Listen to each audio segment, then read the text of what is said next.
ब्रिजेश जी, क्योंकि आज आज आप ही हैं बीजेपी की विचारधारा की बात यहाँ पर करने वाले। ऐसे में जो बातें जुई विश्वास और आनंद दुबे जी की ओर से कही जा रही हैं, उस पर आप जवाब दीजिए। देखिए, दोनों का यही कहना है कि अपने अपने इलाके में दोनों के ही नेताओं का अपना प्रभाव है, अपना रुतबा है, और वहां पर किसी और की नहीं चलती है, कितना भी जोर लगाए बीजेपी। चित्रा जी, जो लोग ये कहते हैं कि चुने हुए लोगों का कोई मतलब नहीं होता, तो मतलब किसका होता है? एक बात। दूसरी बात, मैं बड़ी साफ सी बात कहूं कि जितने मुद्दे आज दुबे जी ने यहाँ पर उठाए हैं, जितने मुद्दे उठाए हैं, वो उन मुद्दों के कारण साथ नहीं छोड़ा। साथ इसलिए छोड़ा क्योंकि उन्होंने कहा कि मुख्यमंत्री का पद शिवसेना को मिलना चाहिए। भाजपा के पास शिवसेना से दुगनी सीटें थी और शिवसेना अभी भाजपा के साथ है, भाजपा के साथ ही है। आपका एक गुट है, उद्धव गुट, जिसमें 2-3-4 सांसद होंगे और कुछ विधायक होंगे, 8-10, इतने ही रह गए हैं, और वो भी रहने वाले नहीं है साथ में। तो इस हकीकत को, इस यथार्थ को आनंद दुबे जी ना पहचाने तो बहुत अच्छी बात है, उनको मुबारक हो। ये वो शिवसेना है जो शिवाजी के अपमान पर राज्यपाल के पास जाती है, लेकिन स्वतंत्र वीर सावरकर के अपमान पर राहुल गांधी से एक सवाल तक नहीं पूछती। ये विचारधारा की बात करते हैं।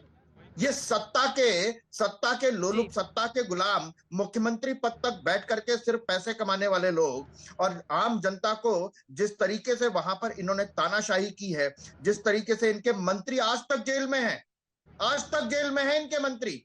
ठीक है, ये हकीकत है। जल्दी से जवाब दे दीजिए। उसके बाद शाहना एनसी हमारे साथ बीजेपी से जुड़ चुकी है, उनके पास में जाऊंगी। आनंद दुबे जी जल्दी से। चित्रा जी, ये अभी भविष्यवक्ता जी बता रहे हैं कि चुने हुए लोगों का ज्यादा महत्व है, तो चुन के लोगों को लाया किसने? उनको सिंबल किसने दिया? उनको तीर कमान का चुनाव चिन्ह किसने दिया?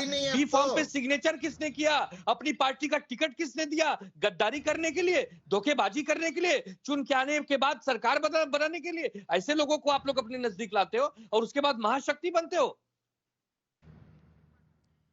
ठीक है, आपकी बात हो गई आनंद जी। शाहना एनसी हमारे साथ जुड़ चुकी है। मैं लौट रही हूँ सर, शाहना एनसी हमारे साथ बीजेपी के नेता आ चुकी हैं।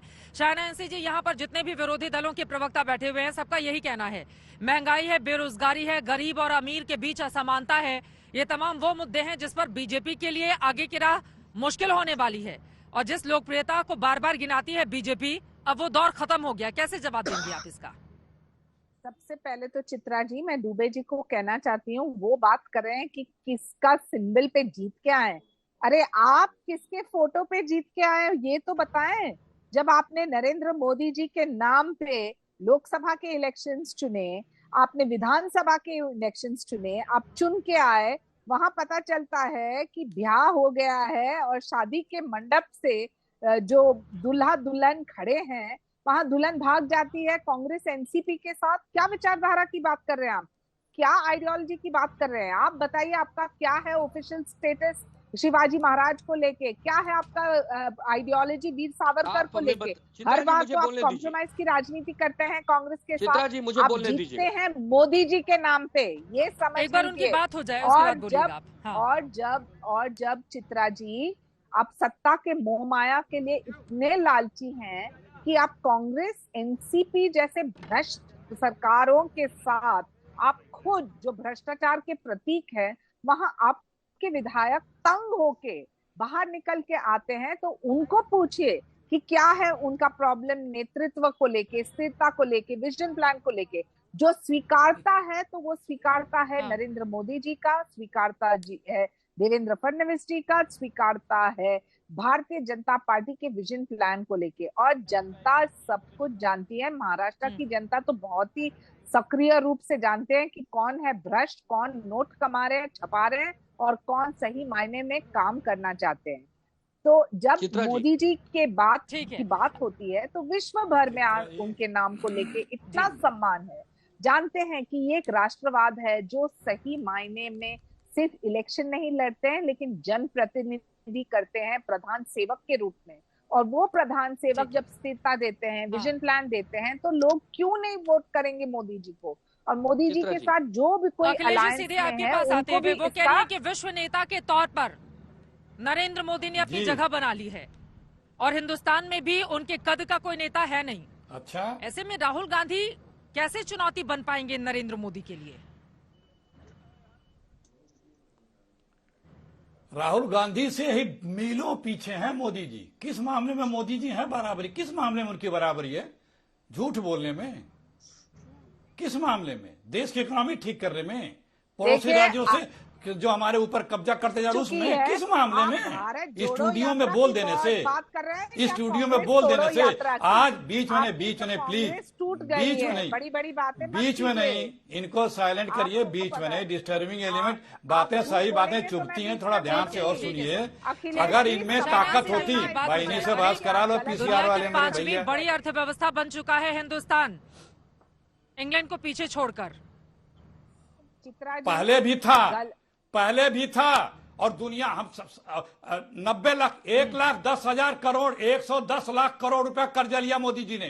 अभी एक एक करके गिना के बता रहा हूं इकोनॉमी का क्या हाल है। कर्जा लेकर के अपने मित्रों का कर्जा माफ कर रहे हैं। मुझे मौका दीजिए।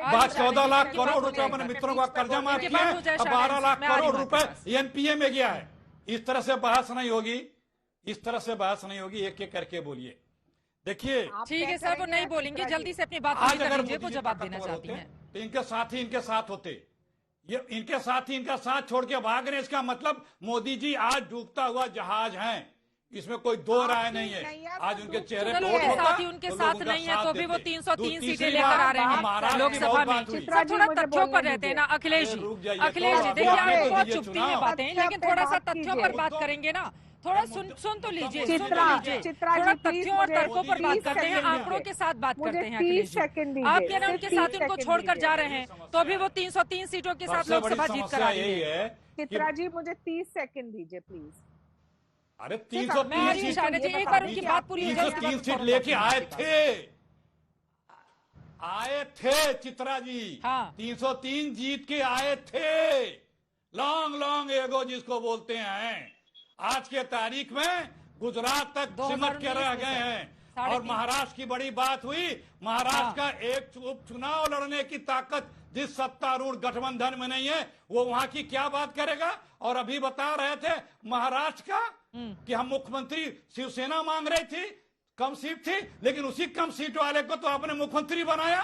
और भ्रष्टाचार की बात करते हो, जिस शिवसेना के मंत्री पे हटाया गया था और जिसके हटाने की बात आंदोलन बीजेपी कर रही थी, उसको हटाया गया और उसको अपने मंत्री बनाया। ये आपकी मैं जवाब ले लेती हूँ शाहनाज जी से। देखिए जुमले गढ़ देने से कोई सत्ता में आने के लिए हकदार नहीं हो जाता है।